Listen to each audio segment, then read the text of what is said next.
Hello everyone, this is Mbarik Ali Khan. I hope you're enjoying good health. Behind the scene, basically, we were talking about how shall we start the video, okay? Because Fahim is kind of allergic now when I say respected listeners because I give respect to you. I don't know for what reasons he has. And I hope you are doing the same because it seems really formal and usually he doesn't make formal videos. Yeah. That's the reason. And that is the thing, of course. But this video is highly informal with the formalities I'll put into it, okay? If you're getting confused, don't worry about it. I don't get it even. Basically, sir, once I am in managing my pages of I8 branch, I have come across numerous questions which were asked. So I thought I shall put some difficult questions to you. Okay, I'm always ready. All right, and in your case as well. Yes. And besides, I'll be taking the revenge also. Sir, they say revenge is a dish best served chilled. Okay, since I have an apple, so it's not that chilled. Let's start it. Let me take out my sword and let me start. I have got mine also. Okay, great. Fine. So who's starting first? Are you or me? I think I should start first. Sure, sir. And disclaimer here. Basically, we are starting a series in which we will help you getting to know the basics of IELTS, as well as we will get to know, you will get to know from us that how different questions or different specific kind of theories that people usually have. Thank you for taking me out. And yeah, that's how we are doing it. I will ask a few questions from sir. He's an expert as well as our section head here in PWD branch. And you already know about Mr. Mubarak, who is the CEO of the company. Of course. And he's been, dealing with IELTS for a very long time now. That's the thing. He's really an expert teacher. But he's still better than I am. That's what I know. But based upon the questions, let's see whether he is really or not. Sir, my first question, without any further delay. Which is better? What do you think, by the way? Is computer delivered better or paper based better for the students? All right. I would say that depends upon the need, your need, right? For example, some people are really good with computers. So for those people, I think that's rather suitable. And for some people, they are well versed with paper thing. That's why they prefer this paper based. But I'd say if you need your results earlier. Yeah. So that's an edge of computer-based tests that you get it within. No. I have another question for that. So let's not. All right. Okay. So basically, if I recapitulate your talk, you think if you have some IT person or some techie person, he should go by computer-delivered IELTS. Yeah. And if someone requires an early result, should go by computer-delivered IELTS. All right. Other than that, you should go by paper-based because a few of us are good at paper reading. Since we don't have tabs here, I guess I'm good at paper reading. Yeah, and this is a speaking proof of what we are actually trying to demonstrate. Sir, I was easy with you and I feel the same and I wish the same as well. Sure. What is your question, I'll sir? be really easy. All right. Okay. What do you think is easier, PTE or IELTS? Many people are confused these days about these two things. It's a very good question, I must say, sir. When it comes to IELTS or PTE, we should be mindful that both of them have their acceptability. One is widely acceptable, next is acceptable with some limitations. Okay. When I talk about PTE, which is Pearson Test of English, it's a product by Melbourne University professors. So basically, it is being coined by Australia, so it is mostly acceptable in Australia. Then it is also acceptable in New Zealand and it is acceptable in UK. But when I talk about the other parts of the world, for example, I talk about Western Europe, I talk about Canada, I talk about USA, over there PTE is not acceptable. Okay.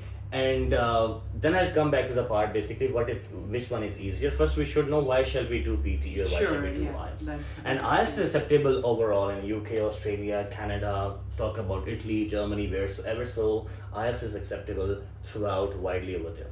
Right. Number one. Number two, same like you answered, the techie people, because PTE is more into a more or completely computer delivered test. And when it is computer delivered, there are some people, for example, if someone is going for life skills A1 who let's say has done his matriculation back in let's say 2005 and now it's been almost 17 years that he or she is not in touch or neither he has been exposed to the computer, so such people cannot be performing better on PTE. Besides, it has its own limited ranges of the tests too. So the one who's not good at screen reading, for them it is also difficult. Other than that, IELTS has its own difficulty level. For example, it is commonly seen that writing and reading are two techniques which are skills which are mostly where people struggle to get good banks. All right. To cut a long story short again, I would say if they have plans to go to Canada, USA, or they think of, let's say, Australia as well, so they should go by IELTS. And if they don't consider other things, PTE can be there. And nowadays, since it's machine delivered throughout, so it's easy to kind of manipulate the machine with the templates, etc. As you know, once we prepare the students for the test, let's say retelling the lecture or maybe a gap filling somewhere, so we have our own templates of essays too, so which actually makes it more convenient for the students who have limited range of vocabulary, of course, as well as I would say the grammatical range and accuracy. So that's how it is. I hope I did not make it more confusing. No, not really. Actually, I'm really enlightened, All right, glad by to know, sir. talk. So PTE, for those who have limited scope to go to Australia or UK, and they are good at IT skills, and IELTS who have high aims, rather. So I have given the vocabulary, who require more, who have. That is more widely accepted. Thank you very much. Worldwide. I guess I haven't taken my apples, so I'm not feeling well. All right, it's all right. I Sir, can see. Probably I asked a very tough question. You, yeah. The traces of But sweat on my your face. second question is tougher than that. I'm sure it is. Okay. Okay. So, sir, the question is, what is IELTS test validity? I mean to say, how long is it valid? As well as after how many days the result is announced. Please do mention computer-delivered IELTS separately and paper-based separately. Sure, this is one of the most asked questions, frequently asked questions, and yes, validity, as far as the validity is concerned, it lasts for up to 2 years. Okay. And talking about the result, computer delivered test, the result is announced in 4 days, 4 working days, and that's a plus point actually. Of course, yeah. And if we talk about paper delivered test, I think it is announced within 13 working days. So the people who are really want their result fast, I think they should opt for computer-based test. Yeah. Besides, computer-delivered test is cheaper than paper-based. Oh, I didn't know that. That's also Thank you a very plus. much. Sir, please ask me a question. All right. So there's another question that people have asked Okay. us. Let's talk about that. What do you think? People have always been confused about which testing body is better, or which testing body is they take easier test. Like, is it British Council, AU, IDP? Whichever do you think is more suitable? So first of all, when I talk about this, I had been answering this question at numerous platforms. First of all, when I talk about British Council and IDP, they are international test conducting bodies. All right. And they are also partners with Cambridge TESOL. So they carry a good tag. When I talk about AEO, it's a local company here, Australian Education Organization, who is also conducting the tests. Excuse the me. the tests. So basically, sir, they all have same dates. They all have same test. Okay. And they all have same difficulty of the test, and even the examiners get swapped as well. For example, if I was British Council's speaking examiner and I'm getting a chance to get a check, exactly the check from AU or IDP, I won't mind going to them too. So that's how the things are. Do you think they are similar? What about the rumors that people have, like this one is easier and this is not? Because this is a cause of concern for many people. Sir, these are just marketing tactics. Okay. Because if the test is same and examiners are switching and swapping, so there is nothing which can make it easier or difficult. One thing I would say, there is the test conducting body which is local over here, they sometimes I have seen go extra mile in terms of, I remember one of my students whose TRF got misplaced. So he requested the test conducting body which is local, so they went extra mile and gave him another TRF,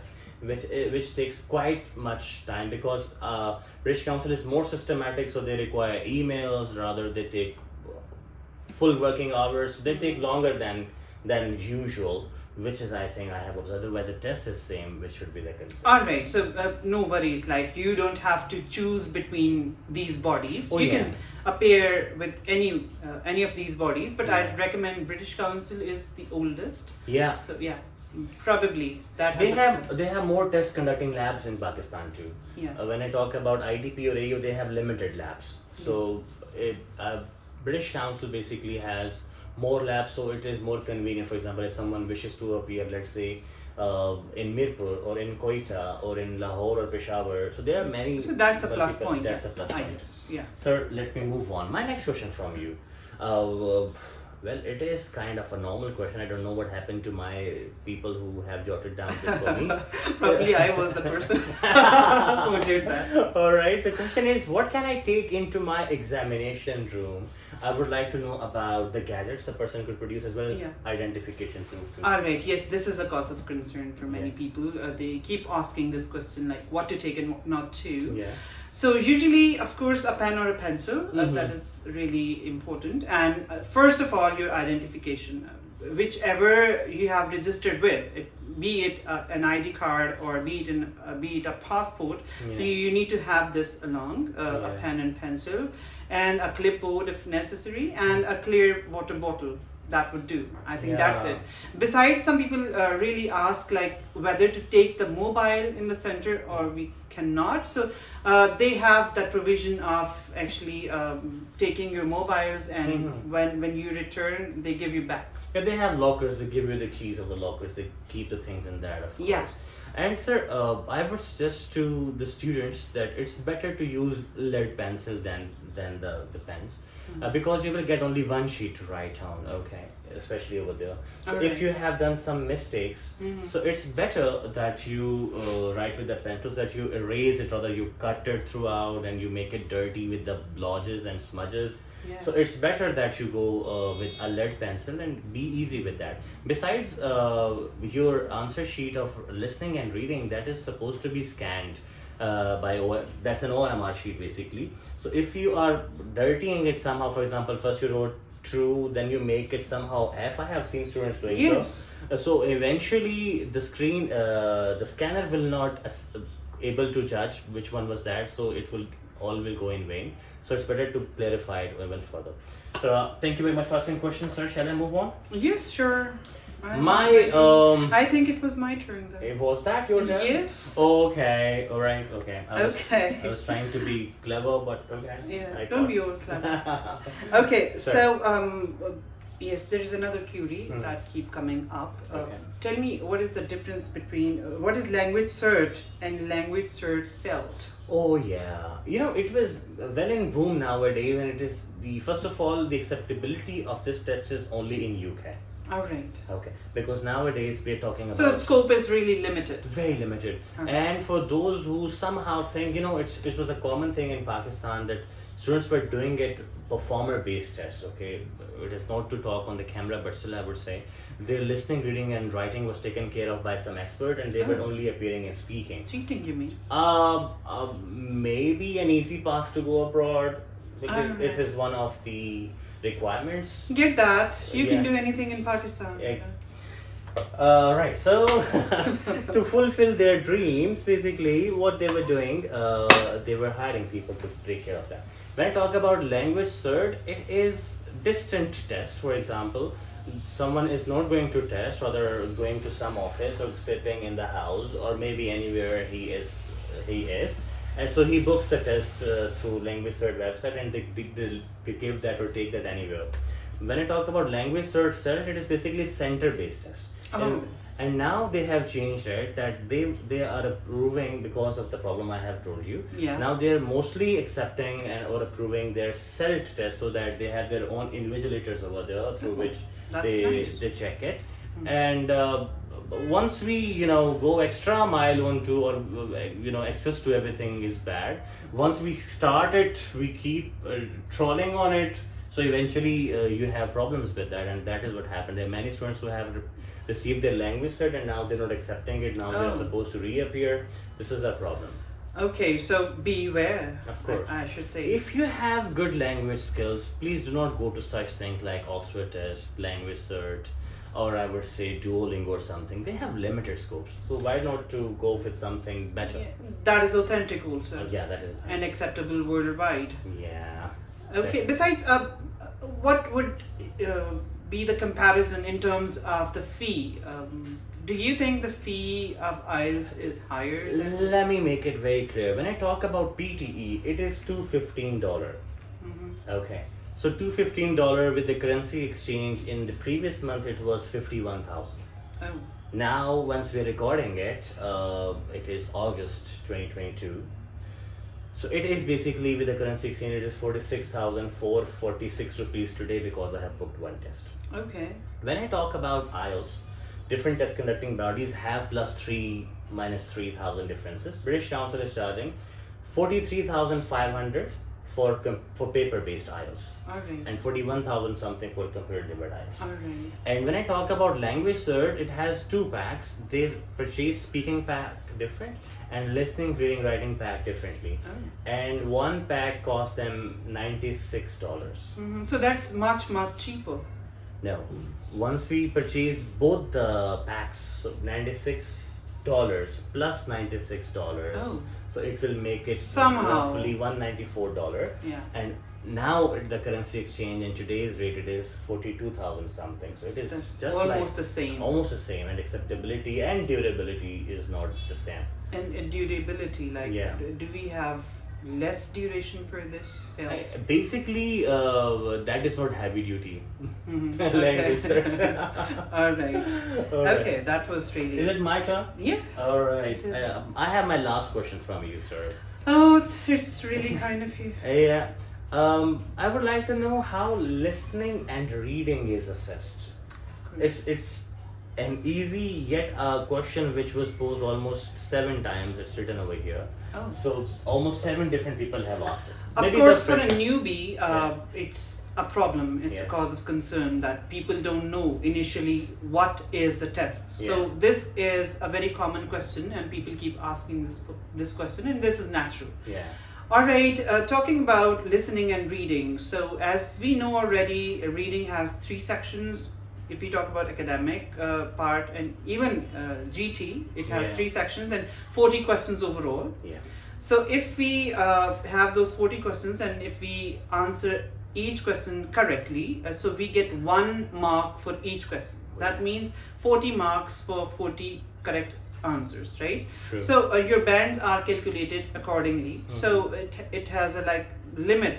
For example, if you have 5 to 6 answers correct, so they give you bands. They divide the bands according to the percentage of your correct answers. All right. And same goes true for the listening also. It has 4 parts, 40 questions, and each question carries 1 mark, Right. and overall 40 marks. I'll take an opportunity here. Yes. Do we have any negative marking there in in listening or reading test? No, For we example, don't. if we do not write a correct answer or we leave any blank unattended? No, we don't. As far as I know, we don't. That's true, yeah. Yeah. Mhm. Because, so we don't uh, have any negative marking, so tukes are allowed. Yeah. Tukas. Jugaad, he means, you know. Jugaad, yeah, jugaad is Yeah. allowed. So I think the discussion has been fruitful for you people, and Of course. you've enjoyed it. I did. Although I did not. I enjoy it. Because he's really asked tough questions. You know. You can better judge. Yeah.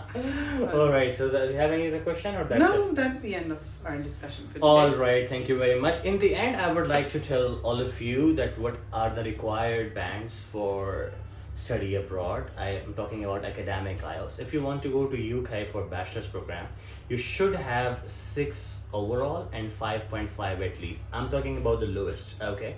And if you're going for master's program, so you should have 6.5 overall and 6 each. By 6 each, I mean 6 in listening, 6 in reading, 6 in writing, and 6 in speaking. And when I talk about Canada, for bachelor's and master's both, if you're applied through student direct stream, which is super common nowadays, you require 6.5 overall, 6 each for bachelor's and master's both, and 6 each you know now. That is the end, Sir Fahim. Thank you very much for your time. Thank you very much. Thank you very much I for share hosting the me here sentiment. in PWD branch. Guys, You're always welcome. if This you is your are, own branch, of actually. course, sir, if you're roaming around and you want to meet Mr. Fahim or me, so we are available in I8 as well as PWD. In PWD, we are just opposite National Bank and near to Tandoori Restaurant, and Yes. unpaid promotion to Tandoori Restaurant too. And Yeah, plus you can eat and enjoy. of course, Eat you, and learn. and you can you may bring the eatables. These Yeah. are allowed in We the don't house, mind, you know. and if you bring it for us too, so yeah, we are That would be a people. plus. Of course. And when I talk about I8, we're just above Coffee Planet. It's I8 Mercus basically. Our contact would be there on your screens. If you want to talk to us directly, you can dial 873-1234, and that is the same for our cell phone as well, 0331-873-1234. God bless Pakistan. God bless Pakistan. Thank you very much. Thank you very much. Have a nice day.